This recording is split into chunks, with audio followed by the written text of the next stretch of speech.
നമസ്കാരം. ഇന്ന് 2025 ഫെബ്രുവരി 20 വ്യാഴാഴ്ച. എല്ലാ ഓസ്ട്രേലിയ മലയാളികൾക്കും ഗുഡ് മോർണിംഗ് ഓസ്ട്രേലിയയുടെ മോർണിംഗ് ന്യൂസിലേക്ക് സ്വാഗതം.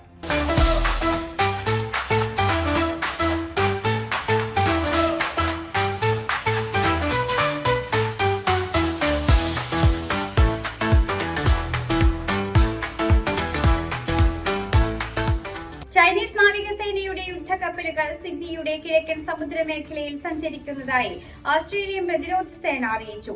സിഡ്നിയിൽ നിന്ന് ഏകദേശം 150 നോട്ടിക്കൽ മൈൽ അകലെയാണ് കപ്പലുകൾ സ്ഥിതി ചെയ്യുന്നത്.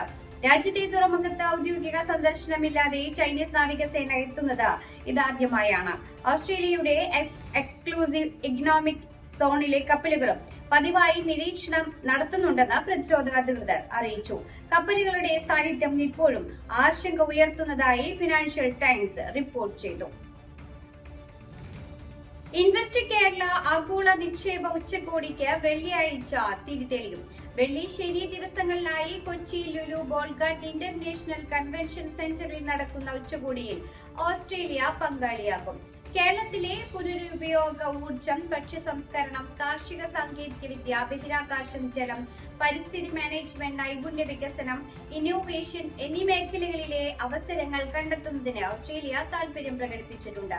ഇന്നോവേഷൻ എങ്ങനെ ഓസ്ട്രേലിയ ഇന്ത്യ വ്യാപാരത്തെയും നിക്ഷേപത്തെയും മുന്നോട്ട് നയിക്കുന്നു എന്ന് ഓസ്ട്രേലിയ ഉയർത്തിക്കാട്ടുമെന്ന് കൗൺസിൽ ജനറൽ സിലായ് സാക്കി പത്രക്കുറിപ്പിലൂടെ അറിയിച്ചു. മെൽബണിൽ സൗത്ത് ഈസ്റ്റിലെ ഫാമിലി ഡേ കെയർ ഫെസിലിറ്റിയിൽ വെച്ച് പിഞ്ചു കുഞ്ഞിനെ മരിച്ച നിലയിൽ കണ്ടെത്തി. അടിയന്തര ടീം സ്ഥലത്തെത്തി പരിശോധന നടത്തിയെങ്കിലും കുഞ്ഞിനെ മരിച്ച നിലയിൽ കണ്ടെത്തുകയായിരുന്നു.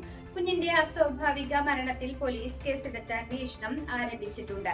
എങ്ങനെയാണ് മരണം സംഭവിച്ചതെന്ന് കണ്ടെത്താൻ ഇതുവരെയും പോലീസിന് കഴിഞ്ഞിട്ടില്ല. ശാസ്ത്രീയ തെളിവുകൾക്ക് ശേഷമാകും കൂടുതൽ വെളിപ്പെടുത്തലുകൾ ഉണ്ടാവുക. അണ്ഡാശയ അർബുദത്തിനെതിരെയുള്ള ഫലപ്രദമായ ചികിത്സയ്ക്കായി ക്വീൻസ്ലാൻഡിൽ ക്ലിനിക്കൽ ട്രയൽ ആരംഭിച്ചു. സ്ത്രീകളിൽ കാണപ്പെടുന്ന ക്യാൻസറിനേക്കാൾ ഏറ്റവും കുറഞ്ഞ അതിജീവന നിരക്കുള്ള രോഗമാണ് അണ്ഡാശയ അർബുദം. രോഗം നേരത്തെ കണ്ടെത്താൻ സാധിക്കാത്തതും മരണനിരക്ക് വർദ്ധിക്കുന്നതിന്റെ പ്രധാന കാരണമാണ്. ജീവൻ രക്ഷിക്കാൻ സഹായിക്കുന്ന ഒരു രക്തപരിശോധന ക്ലിനിക്കൽ പരീക്ഷണങ്ങൾക്കാണ് നിലവിൽ തുടക്കമായിരിക്കുന്നത്. നഗരത്തിലെ ട്രെയിൻ ശൃംഖലയിലെ വ്യാവസായിക നടപടികൾ ജൂലൈ വരെ താൽക്കാലികമായി നിർത്തിവെക്കാൻ ഫെയർ വർക്ക് കമ്മീഷൻ ഉത്തരവിട്ടു. ഇതോടെ സിഡ്നി റെയിൽ യാത്രക്കാർ ജൂലൈ വരെ ആശങ്കയില്ലാതെ യാത്ര ചെയ്യാം. റെയിൽ, ട്രാം, ബസ് യൂണിയൻ ഉൾപ്പെടെയുള്ള സംയോജിത റെയിൽ യൂണിയനുകളോട് ജൂലൈ 1 വരെ വ്യാവസായിക പ്രവർത്തനം നിർത്തിവെക്കുവാൻ ആവശ്യപ്പെട്ടിട്ടുണ്ട്. സെപ്റ്റംബർ വരെ സസ്പെൻഷൻ വേണമെന്ന സർക്കാരിന്റെ ആവശ്യം ഫെയർ വർക്ക് കമ്മീഷൻ നിരസിച്ചു. വിദേശത്തും സ്വന്തം നാട്ടിലും ഉൾപ്പെടെ ഓസ്ട്രേലിയൻ പൗരന്മാരെ ഉപദ്രവിക്കാൻ കുറഞ്ഞത് 3 രാജ്യങ്ങൾ പദ്ധതിയിട്ടിട്ടുണ്ടെന്ന് ഓസ്ട്രേലിയയുടെ ചാരമേധാവി വെളിപ്പെടുത്തി. ഒരു ഓസ്ട്രേലിയൻ മനുഷ്യാവകാശ പ്രവർത്തകരെ നിശബ്ദമാക്കാൻ ആസൂത്രിതമായ കൊലപാതകം ഉൾപ്പെടെ ആസൂത്രണം ചെയ്തതായി അദ്ദേഹം വ്യക്തമാക്കി. 2030 വരെ അപ്രതീക്ഷിത ഭീഷണികളെ കുറിച്ച് മുന്നറിയിപ്പ് നിലനിൽക്കുന്നതായി ജനറൽ മൈക്ക് ബർജസ് അറിയിച്ചു. ആനുവൽ ട്രീറ്റ് അസസ്മെന്റ് സ്പീച്ചിലാണ് മേധാവിയുടെ ഞെട്ടിപ്പിക്കുന്ന വെളിപ്പെടുത്തൽ.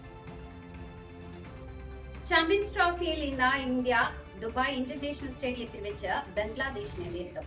ഇംഗ്ലണ്ടിനെതിരായ ഏകദിന പരമ്പര 3-0 സ്വന്തമാക്കിയ ഇന്ത്യ ആത്മവിശ്വാസത്തിലാണ്. ഇന്ത്യൻ ടീമിന്റെ ശക്തിക്കനുസരിച്ചാണ് താരങ്ങളെ തെരഞ്ഞെടുത്തതെന്നും ബാറ്റിംഗിനും ബൌളിംഗിനും കഴിവുള്ള താരങ്ങളാണ് ഇന്ത്യൻ ടീമിൽ ഉൾപ്പെട്ടിട്ടുള്ളതെന്നും അത് ടീമിന് ഗുണം ചെയ്യുമെന്നും ക്യാപ്റ്റൻ രോഹിത് ശർമ്മ അറിയിച്ചു.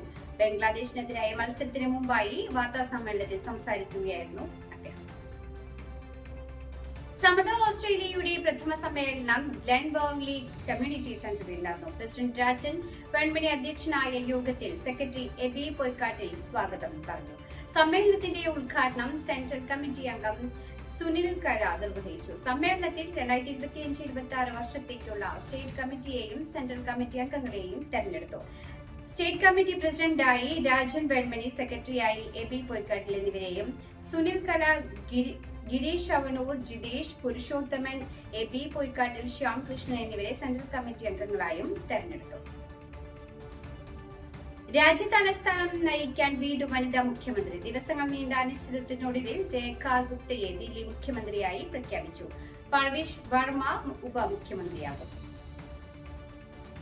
മൂട ഭൂമി ഇടപാട് കേസിൽ കർണാടക മുഖ്യമന്ത്രി സിദ്ധരാമയ്യയ്ക്കും ഭാര്യ BM പാർവതിക്കും ക്ലീൻ ചിറ്റ്. ഭൂമി ഇടപാടിൽ സിദ്ധരാമയ്ക്കും കുടുംബത്തിനും പങ്കില്ലെന്ന് കോടതിയിൽ ലോകായുക്തയുടെ അന്വേഷണ റിപ്പോർട്ട്. മുഖ്യമന്ത്രി വഴിവിട്ട് സഹായം ചെയ്തതിന് തെളിവില്ലെന്നും സിദ്ധരാമയ്യ ഫയൽ ചെയ്ത നീക്കത്തിൽ ഇടപെട്ടിട്ടില്ലെന്നും റിപ്പോർട്ടിൽ പറയുന്നു. UGC കാരനെതിരായ കൺവെൻഷനിൽ അമർഷം പ്രകടിപ്പിച്ച് കേരള ഗവർണർ രാജേന്ദ്ര ആർലേക്കർ. സർക്കാർ പുറത്തിറക്കിയ സർക്കുലറിൽ ഗവർണർ അമർഷം പ്രകടിപ്പിച്ചു. സർക്കാർ ചെലവിൽ പ്രതിനിധികൾ പങ്കെടുക്കണമെന്ന സർക്കുലർ ചട്ടവിരുദ്ധമെന്ന് രാജ്ഭവൻ പ്രതികരിച്ചു. എലപ്പുള്ളി ബ്രൂവറി നിർമ്മാണവുമായി മുന്നോട്ടു പോകാൻ ഇടതുമുന്നണി യോഗത്തിൽ തീരുമാനം. LDF ആസ്ഥാനമായ MN സ്മാരകത്തിൽ നടന്ന 2.5 മണിക്കൂർ നീണ്ട ഇടതുമുന്നണി യോഗത്തിന് ശേഷമാണ് നിർണായക തീരുമാനം ആയത്. മൂന്നാറിൽ ടൂറിസ്റ്റ് ബസ് മറിഞ്ഞുണ്ടായ അപകടത്തിൽ മരിച്ച വിദ്യാർത്ഥികളുടെ എണ്ണം 3 കന്യാകുമാരിയിൽ നിന്നും വിനോദയാത്രയ്ക്ക് എത്തിയ കോളേജ് വിദ്യാർത്ഥികൾ സഞ്ചരിച്ച ബസ്സാണ് അപകടത്തിൽപ്പെട്ടത്. മൂന്നാറിലെ മാട്ടുപെട്ടിയിൽ വെച്ചാണ് അപകടം ഉണ്ടായത്. ആദിക, വേണിക, സുധൻ എന്നീ വിദ്യാർത്ഥികളാണ് മരിച്ചത്. ഇതോടുകൂടി ഈ വാർത്താ ബുള്ളറ്റിൻ ഇവിടെ അവസാനിക്കുന്നു. എല്ലാ പ്രേക്ഷകർക്കും നല്ലൊരു ദിനം ആശംസിക്കുന്നു. ഇനി കൂടുതൽ വാർത്തകളുമായി നാളെ കണ്ടുമുട്ടാം. എല്ലാവർക്കും നന്ദി, നമസ്കാരം.